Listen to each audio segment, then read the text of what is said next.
What's up squad, my name is ESO and welcome back to the channel. In this video I will be showing you how to get all 14 Dragon Priest masks in Skyrim Special Edition.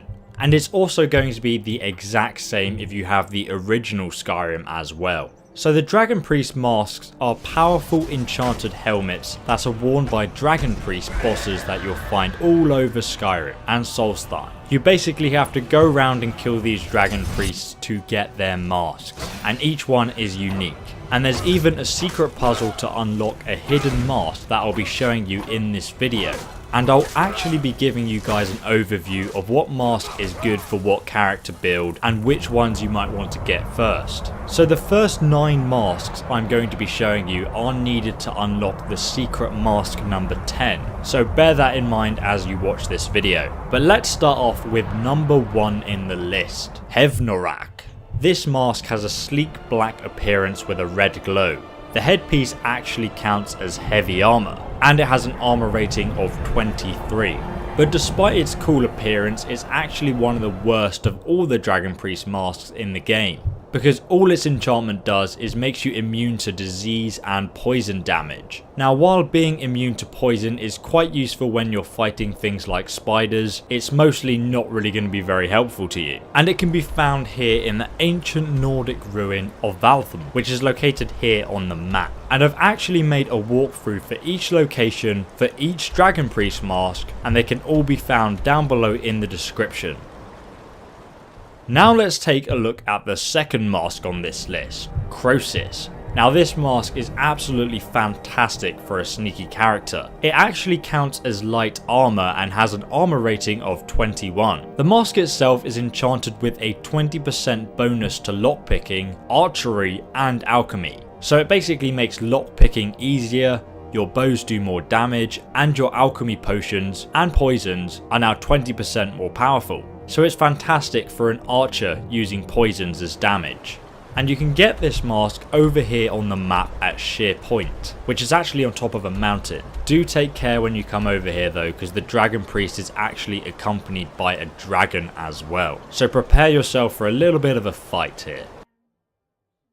Next up at number 3, we have Morokai, and this one is fantastic for a mage type character. It also counts as light armor, but unfortunately, like most mage armor, it only has an armor rating of 5, which is pretty pitiful compared to any other Dragon Priest mask. But the enchantment on the mask makes you regenerate magicka 100% faster. So now you'll be regenerating magicka twice as fast as you were before, which is obviously fantastic for mages.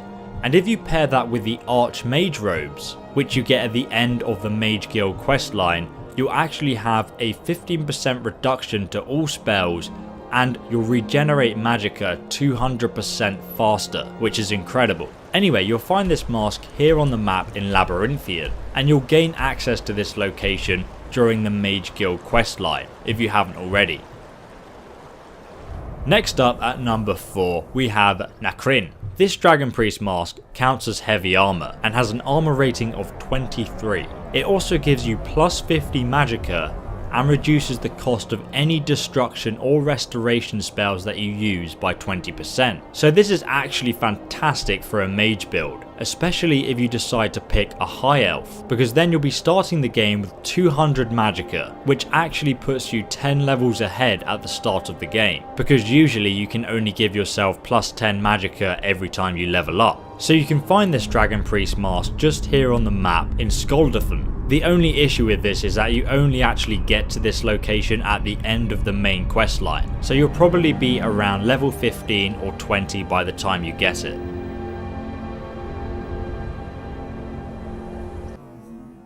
In at number 5 we have Otar, an amazing yellow mask with this sort of green tinge to it, and in my opinion it is a solid mask, especially if you're playing a warrior character. Now this mask actually counts as heavy armor, and once again it has an armor rating of 23. Its unique enchantment though gives you a 30% resistance to fire, frost and shock damage. So you pretty much now have a 30% resistance to all magic types, and this is great for a warrior because you can't block magical attacks with your shield. And guys, if you follow my guide in the description on how to get full Daedric armor, then you can actually get Daedric gauntlets, boots and a shield enchanted with 70% resist frost, fire and shock, and then you'll be immune to all magic types, which is pretty cool, right? So make sure you check out my full Daedric armor guide down below in the description. You can actually find Otar's mask just here on the map though, in this Nordic ruin called Ragnvald, northeast from Markov. And guys, if you're finding this guide helpful, please do give the video a like because that really helps me out. But next up guys, in at number 6, we have Ragot, a pale green mask. And this mask is going to be really good for a dual wielding warrior type character. It counts as heavy armor, so it's going to give you an armor rating of 23 again, and the enchantment on this mask actually increases your stamina by 70 points, which is going to be useful for running around and exploring, and also blocking or power attacks. So to get Ragot's mask, you must find it in Fallhost. And there's a really interesting quest for this one guys, and you can check out my walkthrough for it in the description below. But next up at number 7, we have Vokun, a blue mask with a blue enchanted glow. Once again, the mask is a heavy armor piece, so it has an armor rating of 23. And if we put this mask on, it will give you a 20% reduction to your conjuration, illusion and alteration. And this mask is especially useful for conjurists or illusionists because those spells usually cost you a lot of magicka to cast. But you can find Vokun's mask just here in Highgate Ruins.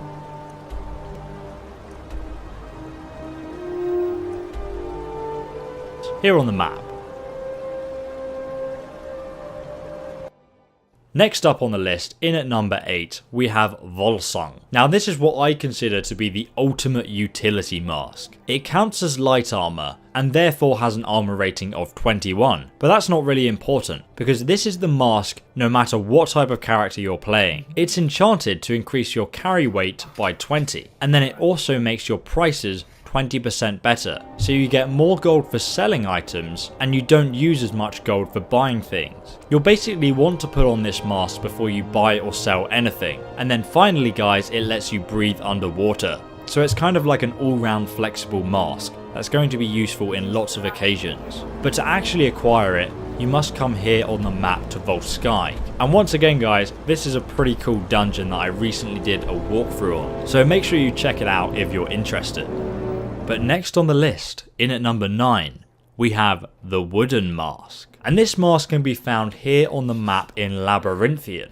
Now this mask is actually terrible. It only has an armor rating of 2 and it doesn't even have an enchantment at all. So ESO, why do we need it? Well my friends, this mask is actually the key to the secret puzzle, and it's the missing piece that we need to unlock Mask 10. So firstly we have to come here to the Dragon Priest Sanctuary, which of course is located in the Labyrinthian location as I showed you on the map.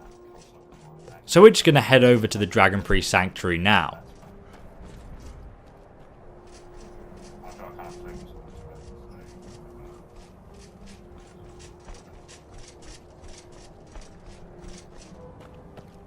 And once you are inside, you'll find a skeleton next to this wooden mask. And guys, if you're actually interested in the lore and story behind the Wooden Mask, you can actually just read this note here. This is from the perspective of a mercenary. It seems like an easy enough job. Groz and me done plenty like it before. Some chinless Breton wants bodyguards for a trip into the mountains. Fine, easy clink for us. He goes on about this twice forsaken mask of his the whole way, of course. Got a pretty good laugh when Groz snatched it and put it on her face. He then threatened to fire us for that one. Not smart out here on your own. He realised that right fast and shut up about not paying.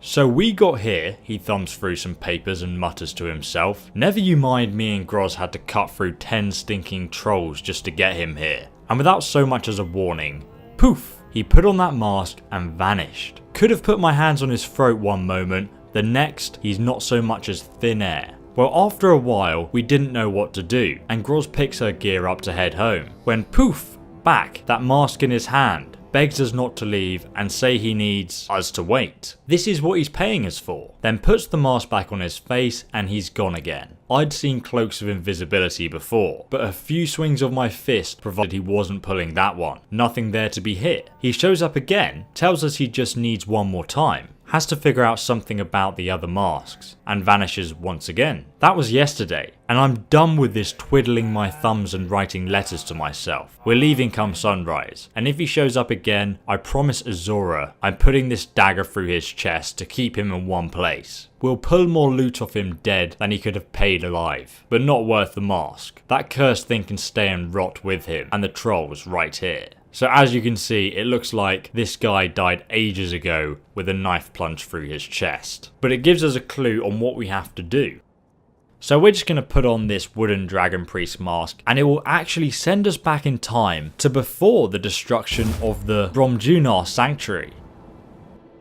And wearing this mask lets us see the secret shrine in front of us. And as you can see, there are 8 busts carved from stone. And we can put all 8 of the Dragon Priest masks that we've collected so far onto this shrine. But guys, once we've put all 8 of the masks here, the final mask, mask number 10, will be revealed. And guys, do not worry, you can just take back all of the Dragon Priest masks from the stand once you've completed the ritual. You won't lose any of the masks. So now of course we've unlocked the 10th mask on this list, Knarik. And as you can see, this golden mask is unique in appearance. It also has horns which look pretty awesome. Once you are wearing it though, you'll also notice that the colour scheme of the hood is in fact different, because it has a gold trim instead of the usual sort of grey brown one. The mask itself counts as heavy armour, giving you the best armour rating of all the Dragon Priest masks we've looked at so far. That's an armour of 24. It also has a unique enchantment that basically refills your health whenever you're low, and when it does this, it will also damage any nearby enemies to you. It's a pretty damn useful and powerful effect that has a chance to activate whenever you're low on health, and there's actually no limit on how many times this effect will activate a day, so that makes it incredibly useful in saving your life multiple times. This mask actually also has another secret power that everyone seems to miss, because it doesn't actually say it does this, but on very rare occasions the mask will actually summon a Dragon Priest to help you in combat, and the Dragon Priest it summons will then also summon a Storm Atronach and reanimate dead bodies, and also use the Ice Spike spell, so it's really powerful. And now guys, we've covered the 10 Dragon Priest masks that you can find in Skyrim, but there are of course still 4 more to find. And to obtain the next 4 Dragon Priest masks, we must get the Dragonborn downloadable content. But if you're playing on Skyrim Special Edition, you'll already have this pre-installed with the game. So now what we need to do to actually get these masks is come to the island of Solstheim. And if you don't know how to get here, just check out the link below in the description for a guide on how to do it. It's really easy and you can do it at any level. So once we've arrived on the island, you'll have a new map. So now let me show you where to find the last 4 Dragon Priest masks.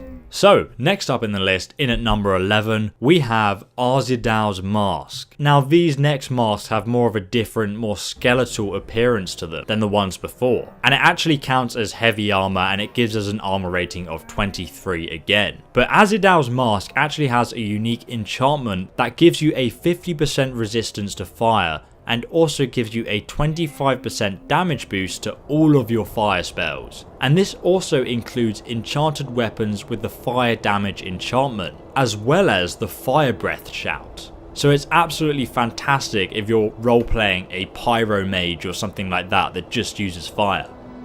But to actually find this mask, you must come over here to Kolbjorn Barrow. And this one is a nightmare to actually get, because to actually get to the Dragon Priest that wears this mask, you'll need to excavate this tomb, and excavating will take a lot of gold and time. In fact, it will cost you a total of 9,000 gold to excavate the whole ruin, but you're going to find lots of unique items doing it, and also the quest behind it is really cool. But you'll find this mask at the end of this dungeon, and it probably is the second hardest mask to get in the entire game. Next up, at number 12 on the list, we have Dukan. Once again, this counts as heavy armor and it's going to have an armor rating of 23. But the mask itself gives you a 50% resistance to frost and boosts your frost spells by 25%. And once again, that also includes enchantments and shouts as well. So it's basically the Ice Mage version of the previous mask. I don't think this mask is as good though, because most things in Skyrim have a resistance to frost magic. So using frost magic just isn't as useful. The mask itself though can be found in the depths of White Ridge Barrow, which is located just here on the map. In at number 13, we have Zarkrisos, and this mask is also heavy armor with an armor rating of 23. Compared to the previous two masks, it's basically the shock magic version. So as you may have guessed, it gives you a 50% resistance to shock spells and boosts your own shock spells by 25%. The shock mask is actually really useful because have a resistance to shock damage, which makes it one of the most powerful spell types. But to get this piece of armor, you must come here on the map to Bloodscale Barrow, which you can access through the town of Raven Rock. It's definitely worth a visit anyway, because it also contains an amazing two-handed sword called the Bloodscale Blade. So make sure you check out my walkthrough of that location so you can pick up all the unique items here. But next, my comrades, next we have the final mask. Number 14, the 14th mask. And of course, it is Miraak's mask, worn by the only other existing Dragonborn in the game. And indeed, it is quite an incredible looking mask. It does look like it was influenced by Hermias Mora. Indeed, the mask does kind of represent the face of a seeker. Perhaps you now are the seeker of knowledge. And besides Kronag, this is the only mask in the game with a unique appearance to it. The mask though is rather interesting because its enchantment is actually level. So if you are between level 1 and 44, it has 23 armor and increases your magicka by plus 50 points. Which is actually worse than the Narkrin Dragon Priest mask that I mentioned earlier. If however you are between level 45 and 59, it will give you plus 60 magicka. And then if you're above level 60, it will give you plus 70 magicka. Now to be honest, I only think that the level 60 plus version is good, because that also gives you an armor rating of 27 as well,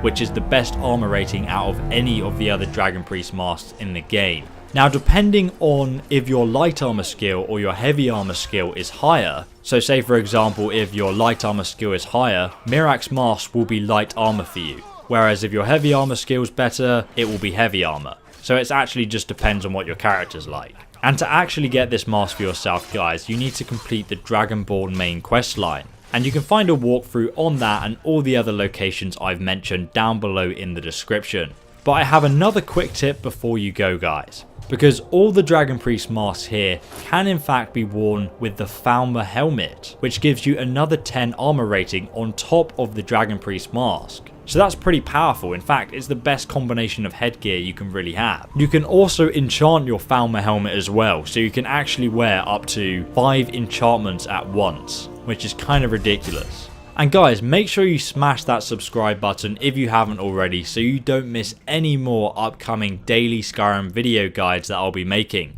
because I got tons more on their way. And don't forget that you can also follow me on Facebook, Instagram and Twitter so you get the latest updates as soon as I release a new video guide. But guys, thanks again for watching. My name is ESO and I will see you, loyal subscriber, in the next guide. Have a fantastic day and goodbye. Don't forget that you can receive text and or email notifications from my channel every time I release a new video. Underneath the video, just hit subscribe and then hit the bell next to it. You will now get notified as soon as I release a new video. Welcome to the ESO squad, guys.